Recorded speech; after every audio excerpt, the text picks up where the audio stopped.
Hello दोस्तों, doctor Jahangir this side and आज हमारे पास में अमेजिंग गेस्ट्स आने वाले हैं और वो है अली ब्रदर्स और तमन्ना सोडी मैम। और उनसे हम कुछ गाने सुनेंगे, कुछ कवालियाँ सुनेंगे बिकॉज वो काफ़ी फेमस है इस चीज़ के लिए। एंड साथ साथ हम ये भी जानेंगे कि वो अपनी स्किन का केयर कैसे करते हैं और हमने कुछ स्पेशल ट्रीटमेंट्स उनके लिए प्लान कर रखे हैं। ओके, तो मिलते हैं सेट पर।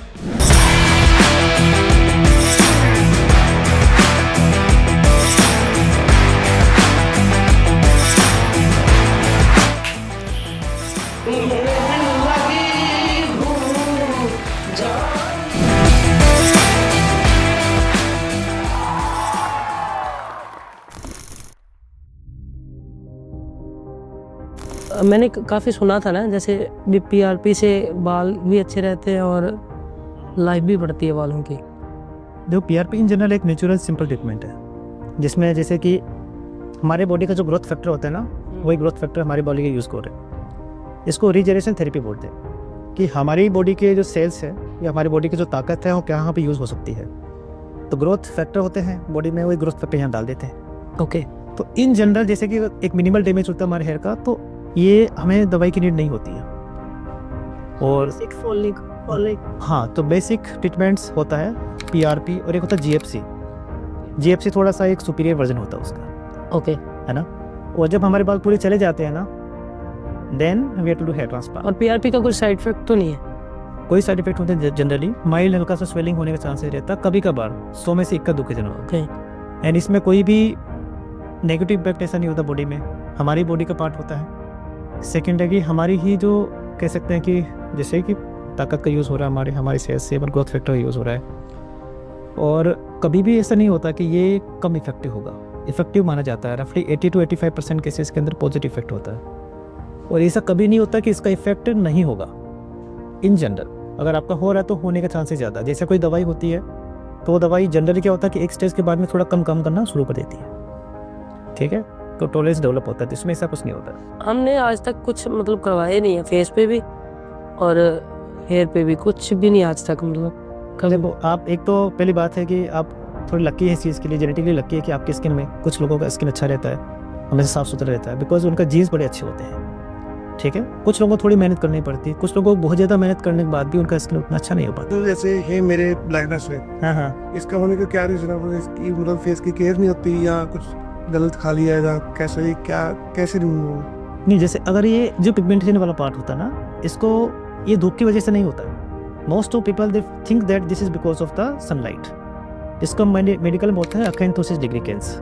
एक तरह का इन जनरल हमारी स्किन के अंदर अगर स्किन में इंसुलिन की मात्रा थोड़ी बढ़ जाती है, उसके बाद में इंसुलिन की वजह से पिगमेंट बढ़ जाता है। कैन यू बिलीव इट कि हमारा बॉडी ही बना जाता है, मिलास्मा नहीं है।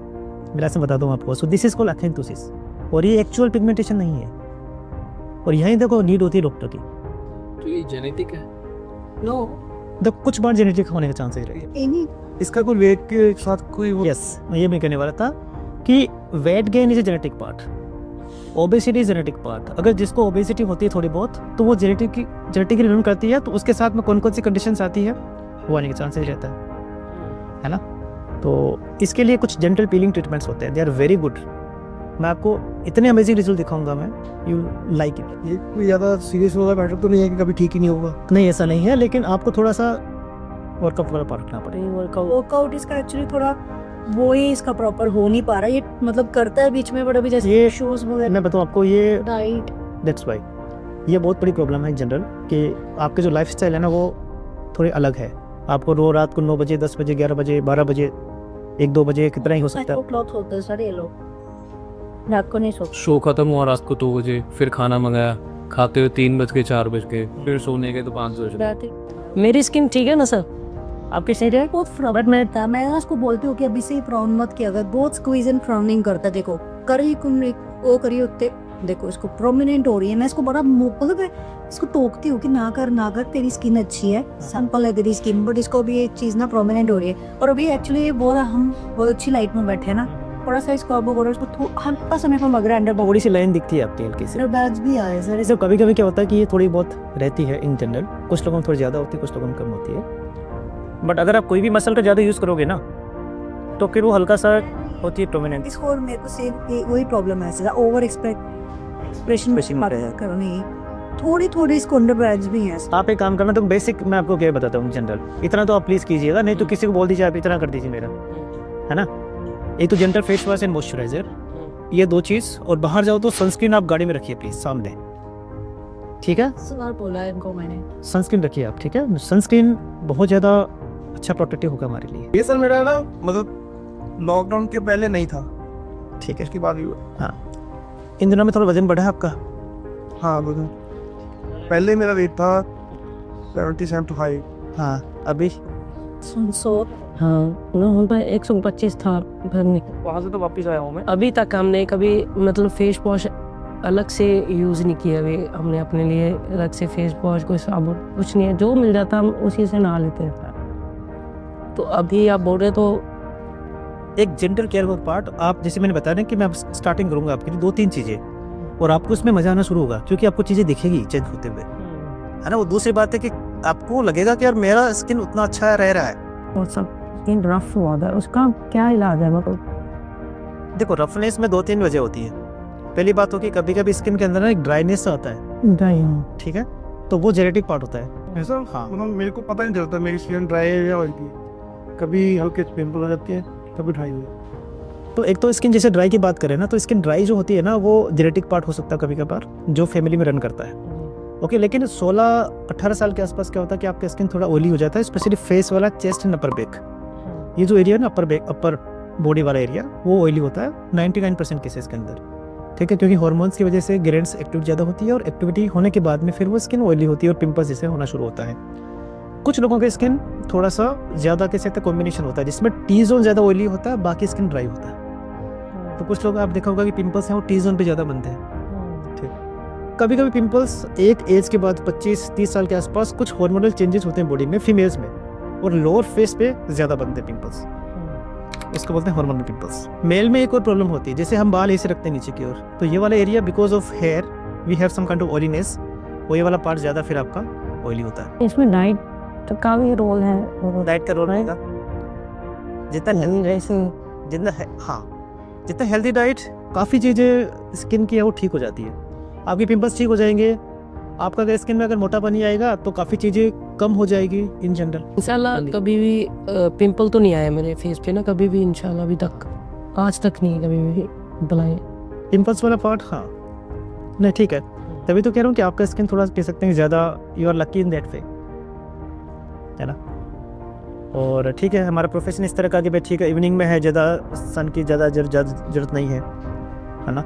लेकिन एक चीज़ थोड़ा सा रखो, आप देखो कि काफ़ी लोग हैं जो कि लाइफ स्टाइल चेंज कर रहे हैं, ठीक है, आप कोई बात नहीं, सुबह 10 बजे तक सोइए, 11 बजे सोइए, आप सिर्फ 1 घंटा निकाल लीजिए अपने हेल्थ के लिए। कुछ ट्रीटमेंट का प्लान करते हैं, मैं ना शुरुआत करता हूँ आप पे वन हल्का सा। देखो 2-3 चीज़ें हैं आपके लिए, HydraFacial is one of the good treatment, और आपका स्किन ठीक है, ठीक ठाक। आपकी एज क्या अभी 20-25 के आसपास, तो एक जनरल फेशियल होता है, oxygen facial kind of thing that can be planned, ठीक है। तीनों अलग अलग रूम में मैं रख दूंगा, फटाफट काम हो जाएगा आपका, तीनों एक दूसरे को फिर मिलना वापस नहीं।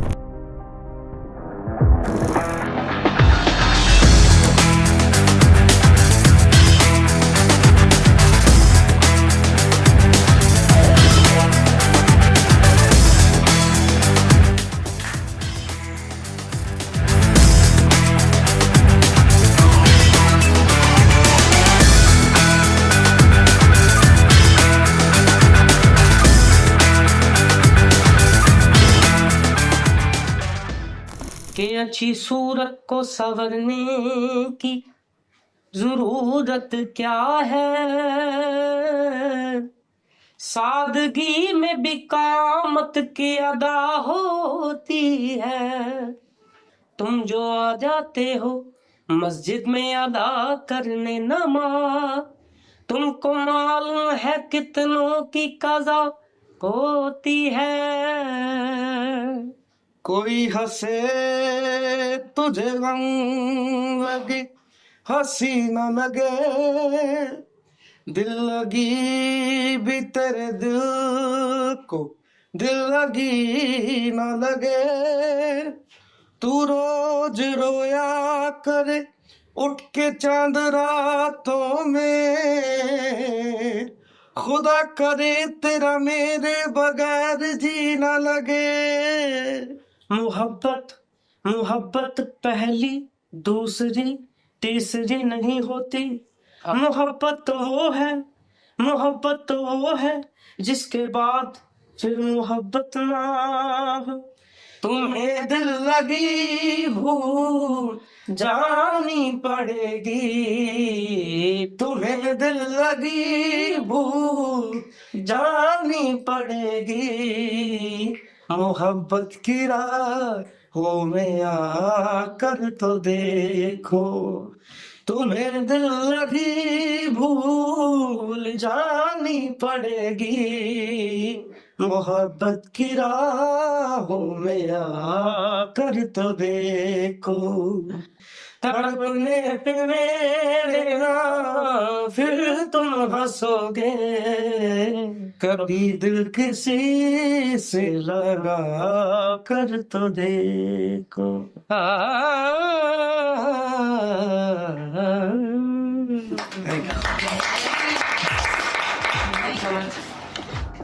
डॉक्टर साहब हमारे बहुत ही हमें डॉक्टर साहब मिल गए आज इसके आपके लिए, और इन्होंने बहुत अच्छा ट्रीटमेंट किया, और सारी टीम का बहुत बहुत शुक्रिया। इनके हम आए हैं दिल्ली में, और आप भी सब विजिट करें, जितने भी दिल्ली वाले हैं उन्हें प्यार करने वाले सब विजिट करें। इसमें बहुत कमाल है और स्टाफ सारा और इनकी जितनी भी हमने सर्विसेज ली हैं कमाल है। Thank you so much doctor साहब। Thank you so much sir. Thank you so much.